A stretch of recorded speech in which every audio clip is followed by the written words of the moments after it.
Hello everyone, Hunter here from Gaming by Gamers. On today's episode, we're going to be playing... Sorry son, we're splitting up.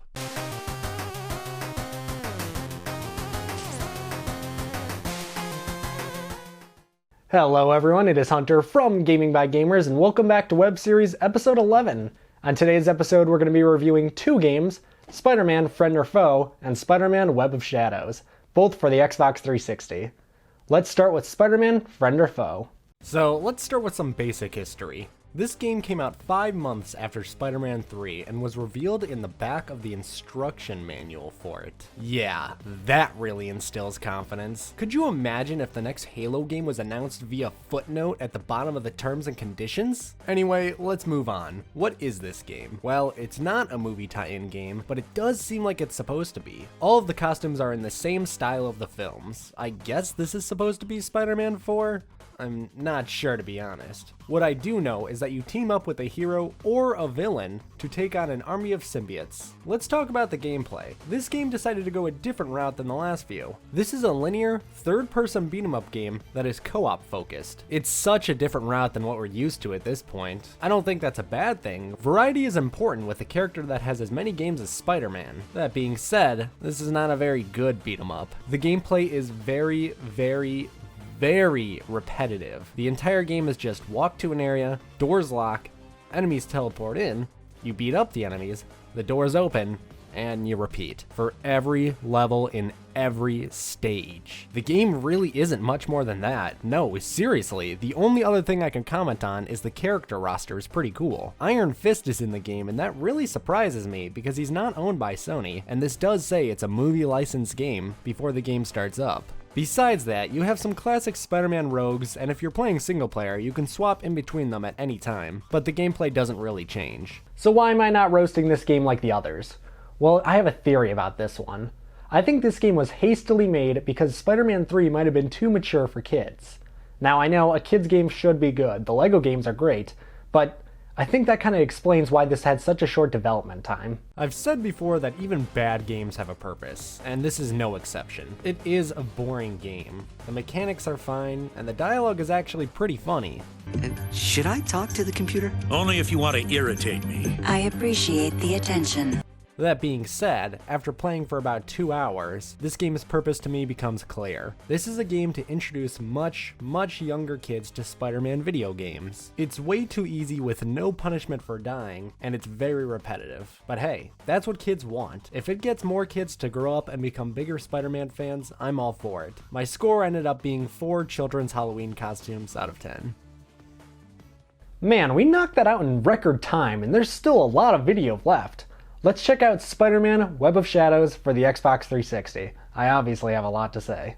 Spider-Man Web of Shadows, the game that started off making me cringe more than watching a video of myself in 6th grade. This game starts off rough. We are shown a scene of Spider-Man walking through a battlefield very depressed. After the whole Spider-Man 3 emo scene fiasco, you think they would stay away from depressed Peter for a while, but they just slap you with it right off the bat. Don't get me wrong, I like it when we get a darker toned Spider-Man, but really, Beethoven playing as you walk through a battlefield with your head down? That's a little on the nose. Once you get to the edge of the building, you decide to kick it into high gear, and you see Spider-Man starting to show off some of the really cool things that you can do in the game. Then you actually get to start playing. This is a prelude, and you get to play it as a fully powered up Spider-Man. I really like when games do this. Not only does it give me something to look forward to, but it also shows how much stronger you get when you get back to this point at the end of the game. So far, this is a lot of fun. The combat is super punchy, and the combos are worth learning. There is even a combo to make Spider-Man turn into an anime character and go plus ultra.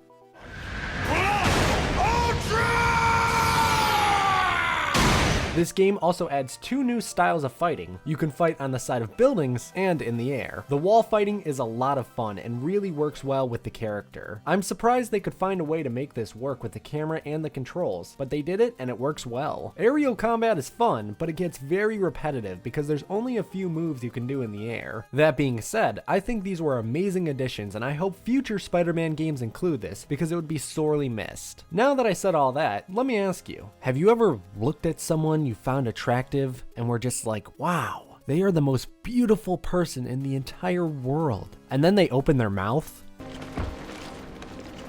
Where's Cage and his search party? The civilian volunteers! Pretty redhead, arm and a cast! You are no help! That APC! Yikes. This was the wrong casting for Spider-Man. He sounds way too whiny, and it's not just this scene. He's like this the entire game. I honestly can't say that he's worse than Tobey, because he actually has some tone and enthusiasm in his voice, but damn, it's cutting it close. Also, I love these guys' reaction. They're really just the viewer saying, "What the hell are you talking about, Spider-Man?" You bring a guy to a thing, and then you run into Luke Cage and MJ, who are mad at you for an unexplained reason. You black out, and then the story starts at the beginning. Now, that's a good looking Venom, huge and scary. He's about to eat Spidey when you escape from his grasp, but not without the symbiote attaching itself to you. You are now able to play as the black suit Spider-Man or the classic suits, both suits having different advantages and disadvantages. You can change the suits anytime by clicking in the thumbstick, and that is one of the coolest things I have ever seen in any of the games. The animation and sound are exactly how I imagined it when reading the comics. Kudos to the art team and sound design on that one, because that was a home run. With the black suit, you're basically Spider-Man on roids. You can throw cars around and just absolutely wreck the place. You knock the snot out of Venom, but turn around for a, hold on, what's it called?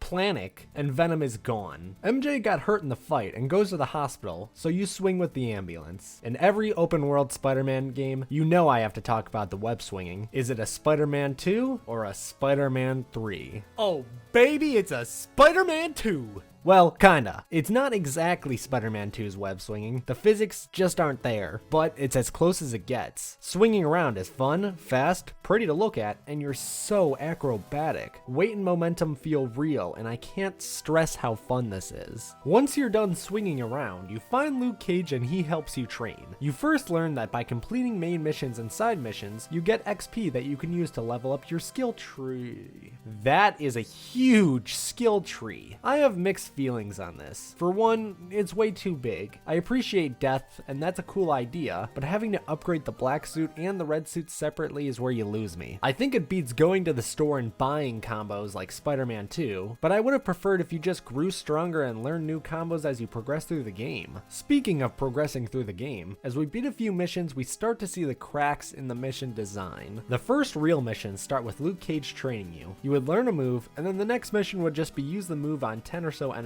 all around the area. I thought, okay, this is just setting up the game so you know how to play, but unfortunately this is how the entire game is structured. You learn a new move or a new objective, like escorting a SWAT car, and then have to do it a couple of times in the open world. This gets boring quickly. I mean, look at this mission. You just have to web zip over and over and over again. Also, these guys are Skyrim level unaware of their surroundings. These are supposed to be Kingpin's elite guards? I'm knocking them out one by one without anyone noticing. With only a few missions that deviate from that standard, I started to just swing around more rather than continue the story. The open world is a lot of fun and there's a lot of things to do. The graphics look great and the city is modeled really well. And the product placement is super subtle. Just like the subtle flavor of mint in the new 5 Gum flavor. 5 Gum, stimulate your senses. Swinging around the city is really fun, but I still have to go back to the main missions, and it upsets me that the missions are kinda lame because the story is actually pretty good. It's nothing groundbreaking, but it's a good story that kept me interested all the way through. I'm sure you know by now, but characters from other Marvel properties like Wolverine, Moon Knight, Iron Man, and a few others all make me love the story even more. There is quite a bit of side story, but the main story is that Venom started to infect the people of New York and is now turning them into a symbiote army. The infection starts off with just normal looking people that are scaling buildings and attacking civilians. You have to fight them off, but to the police it looks like Spider-Man just yeeted this man off a 50-story building. So now S.H.I.E.L.D. is starting to go after you as well. You team up with Moon Knight and try to find out what's going on. After yeeting a few more people off rooftops, you run into Wolverine. He's able to smell the symbiote on you and you get into a fight. This is the best boss battle in the history of Spider-Man games. Dare I say video games in general. During this fight, you have to answer Spider-Man trivia.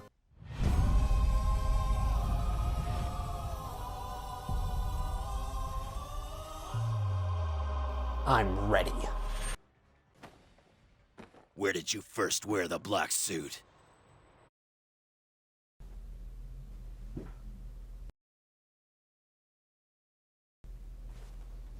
I'll be honest, I was expecting this to be pretty easy, but there is actually one or two I missed, and some were pretty obscure. I love this, and it really wouldn't fit in any other game, so I'm so glad they included it in this one. I can rest easy knowing that not a single one of my brain cells remembers anything I learned from high school, but if there's a life or death situation with Spider-Man trivia, I would make it. You beat Wolverine, and he sees that you're the real Spider-Man. You both decide to split up and look for Venom. After walking like 3 steps, you find him and chase him to a symbiote pod. Here, people have been changed from normal orangutan-looking freaks to symbiote monsters. You have to fight Venom and take care of the infected people. Another thing I really like about this game is the world is somewhat destructive, making your punches feel a lot more powerful, and the fights just seem more badass. I will say, sometimes the world feels a little too fragile. Like, I just easily cost over $50,000 in damage right there. Anyways, you fight more infected and Venom gets away. The world now starts to change. There's pods forming everywhere around the city, and people are actually scared when you put on the black suit. I love this. When I first noticed that people were running from me because I looked like one of them, it gave me chills. So now you have to run around the city and destroy more of these pods. Around the game, there's these collectibles that are so obvious, I don't even know why they bothered including them. Well, I just got an achievement for getting 100 of them, and I haven't even been trying. How many could there be? Well, I looked online and found this forum from 10 years ago talking about it. That's not that bad. Now you've gone too far. Who in their right mind would think that someone would go out and get 2,160 of these things? The only thing it does for you is make you swing faster. But honestly, I think you swing pretty fast normally. In fact, I would be swinging so fast sometimes that I would be faster than the game could load. So I would freeze midair and lose all momentum. The game actually has a few technical issues that I wanted to bring up. Mainly the frame rate. It gets really low sometimes. I'm playing on the Xbox 360, but it looks like the PlayStation 3 also has this issue. I mean, look how bad this is. It's barely playable. Okay, maybe it's not that bad, but this is how it feels. So as the city starts to get more and more infected, S.H.I.E.L.D. starts holding people in containment centers to try and stop the infection from spreading. But they put Electro's sister in there and he comes to get her out. They did a really good job making his costume look cool. I really dig the design on this. Anyways, you have to chase down and fight Electro, and something I didn't mention earlier is this game does have QuickTime events. Now, before you raise that pitchfork, this game does them right. They don't trick you into thinking you're in a cutscene and then surprise you. They do it naturally, and they have little warnings that pop up before you have to hit it. This is QuickTime events done correctly. I have no problem with these. After you beat him, Black Widow shoots him, and while everyone is confused, his sister turns into a symbiote and infects him, turning him into an infected Electro. That's one of the really cool things about this game. Every boss battle that you face them again, but in their infected form. I really like this because it's a spookier take on all the characters, and it adds a little more weight to the fight because you have faced them before. At the end of the fight, you get to make a decision. Do you want to go the black suit route or the red suit? The red suit is pretty standard. You save them and everything is right in the world. The black suit, well, if we look back at what the black suit made Peter like in Spider-Man 3, he didn't really do anything evil. He was just kind of rude and out of line. Let's try the black suit option on Wolverine.